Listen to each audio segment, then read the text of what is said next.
Hi guys, ఈరోజు నేను మీకు కాకరకాయతో 3 రెసిపీస్ చూపిస్తున్నాను. ఫస్ట్ రెసిపీ వచ్చేసి కాకరకాయ పుట్నాల పొడి అండి. చాలా టేస్టీగా ఉంటది, స్పెషల్లీ రైస్ లోకి. అండ్ దీని ఇంకో బెనిఫిట్ ఏంటి అంటే 1 వీక్ to 10 days వరకు మనం దీన్ని యూస్ చేయొచ్చు. సో ఎలా చేయాలో రెసిపీ చూద్దాం పదండి. ముందుగా ఒక ప్యాన్ లో 4 to 5 tablespoons ఆయిల్ వేయాలి. ఆయిల్ అనేది మీ ఇష్టం అండి, మీరు కొంచెం మెజర్మెంట్ అటు ఇటు చేసుకోవచ్చు. బట్ కాకరకాయ ఫ్రై అవ్వాలి అంటే ఆయిల్ కొంచెం ఎక్కువనే పడుతుంది. మీకు ఆయిల్ వద్దు అంటే కాకరకాయ ఫ్రై అయిపోయిన తర్వాత అందులోంచి ఆయిల్ మీరు తీసేయొచ్చు. ఆయిల్ హీట్ అయ్యాక 1 టీ స్పూన్ ఆవాలు, 1 టీ స్పూన్ జీలకర్ర, ఇంకా ఇలా పొడవుగా కట్ చేసుకున్న ఒక 1/2 kg కాకరకాయ ఇక్కడ యూస్ చేస్తున్నా. సన్నగా పొడవుగా కట్ చేయండి. సో దీనివల్ల కాకరకాయ అనేది మంచిగా ఫ్రై అవుతుంది.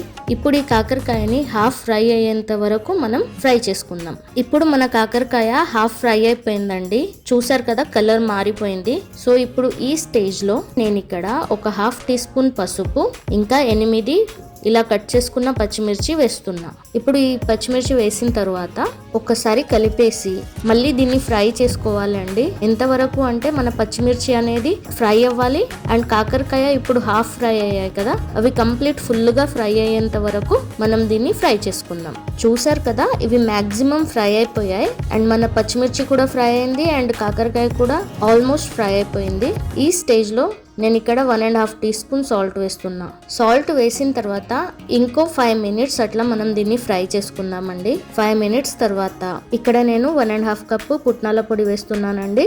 ఇది వేసిన తర్వాత ఈ మొత్తం మిశ్రమాన్ని మంచిగా కలపాలి.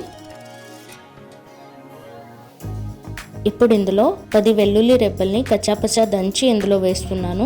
ఒకసారి కలిపేసిన తర్వాత దీన్ని లో ఫ్లేమ్ లోనే ఒక 5 to 10 minutes అలా ఫ్రై చేసుకోవాలి. సో దానివల్ల ఏంటి అంటే ఏదైనా తేమ, మాయిశ్చర్ అనేది ఏమైనా ఉంటే అది వెళ్ళిపోతుంది. అండ్ ఇప్పుడు ఇది ఇలా రెడీ అయిన తర్వాత ఇది కంప్లీట్ చల్లగా అయ్యేంత వరకు మనం దీనికి మూత పెట్టకుండానే ఉంచాలి. చల్లగా అయిన తర్వాత యూస్ చేసుకోండి. అంతేనండి, చాలా ఈజీ. మన కాకరకాయ పుట్నాల పొడి రెడీ అయిపోయింది. ఇప్పుడు నేను మీకు కాకరకాయ బాజీ రెసిపీ చూపిస్తున్నానండి.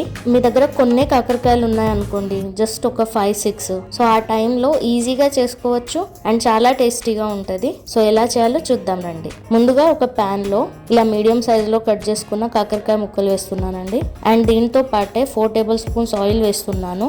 ఒకసారి కలిపేసుకొని దీనికి క్యాప్ పెట్టేసి ఒక 2 minutes అలా మనం ఫ్రై చేసుకోవాలి. 2 minutes తర్వాత చూడండి, ఇది లోపల నుంచి కుక్ అయింది, బట్ ఇది ఇంకా ఫ్రై అవ్వాలి. సో మనం ఇప్పుడు ఒకసారి మళ్ళీ కలిపేసి దీన్ని మూత పెట్టకుండానే ఫ్రై చేసుకుందాం.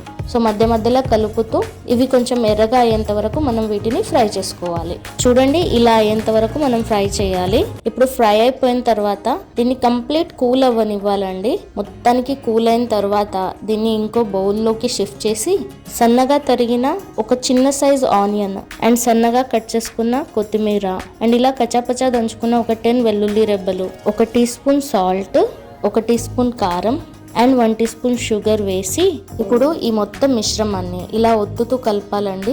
దీనివల్ల ఈ స్పైసెస్ అనేవి మంచిగా కాకరకాయకు పడుతుంది. ఇలా కలిపిన తర్వాత చూడండి, ఇది రెడీ అయిపోయింది. ఈ కాకరకాయ బాజీ కూడా రైస్ తో అయితే చాలా టేస్టీ ఉంటది అండ్ మీరు చపాతీతో కూడా దీన్ని ట్రై చేయొచ్చు. సో ఇప్పుడు నెక్స్ట్ రెసిపీకి వెళ్దాం. ఈ రెసిపీ వచ్చేసి కాకరకాయ టొమాటో కర్రీ అండి. చాలా మందికి తెలిసే ఉంటది ఈ రెసిపీ, బట్ సో ప్రతి ఒక్కరి రెసిపీ అనేది కొంచెం డిఫరెంట్ ఉంటది కదా. సో మేబీ నా రెసిపీలో మీకు ఏమైనా కనిపించొచ్చేమో, సో అందుకనేసి ట్రై చేశాను. ముందుగా ఒక ప్యాన్ లో ఒక 3 tablespoons ఆయిల్ హీట్ చేయాలండి. ఆయిల్ హీట్ అయ్యాక అందులో 1 టీ స్పూన్ ఆవాలు, 1 టీ స్పూన్ జీలకర్ర అండ్ ఇలా సన్నగా కట్ చేసిన ఒక మీడియం సైజ్ ఆనియన్ వేసి అది కొద్దిగా ట్రాన్స్లూసెంట్ అయ్యేంత వరకు ఫ్రై చేసుకోవాలి. ఇప్పుడు ఇందులో స్లిట్ చేసిన 2 పచ్చిమిర్చి అండ్ 1 టీ స్పూన్ పసుపు వేసి మళ్ళీ ఒకసారి కలుపుకోవాలి. ఆ తరువాత ఇందులో ఇలా ఫైన్ గా చాప్ చేసిన కాకరకాయ వేస్తున్నా. సో నైఫ్ తో మనం ఇలా కట్ చేయాలి, ఇంత ఫైన్ చాప్ గా కట్ చేయాలి అంటే కొంచెం కష్టమే అండి. మీ దగ్గర చాపర్ కనుక ఉంటే చాలా ఈజీ అయిపోతుంది ప్రాసెస్ అనేది. సో మీరు చాపర్ ఖచ్చితంగా యూస్ చేయండి, లేదంటే ఎంత సన్నగా అయితే అంత సన్నగా మీరు ట్రై చేయండి కట్ చేయడానికి.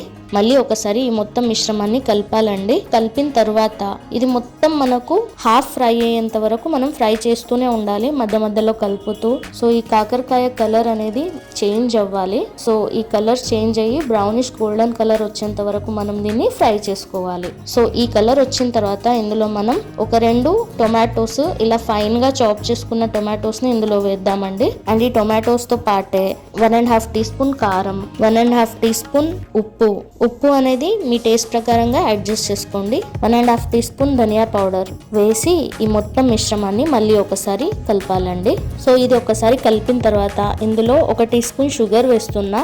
సో షుగర్ అనేది ఆప్షనల్ అండి. ఇక్కడ షుగర్ వేసిన తర్వాత మళ్ళీ ఈ మొత్తం మిశ్రమాన్ని మళ్ళీ ఒకసారి కలుపుకోండి. అండ్ ఇది కంప్లీట్ ఫ్రై అయ్యేంత వరకు, ఎంతవరకు అంటే ఈ టొమాటో అనేది కంప్లీట్ మగ్గేంత వరకు మనం దీన్ని లో లేదా మీడియం ఫ్లేమ్ లోనే ఒక 5 to 10 minutes ఫ్రై చేసుకోవాలి. చూడండి ఫ్రై అయిపోయిన తర్వాత దీని కలర్ ఎలా మారిందో. సో అంతేనండి, మన టొమాటో కాకరకాయ కర్రీ రెడీ అయిపోయింది. ఇది మీరు చపాతీ అయినా రైస్ తో అయినా దేంతో అయినా తినొచ్చు, but I'm strongly recommend you to eat with rice.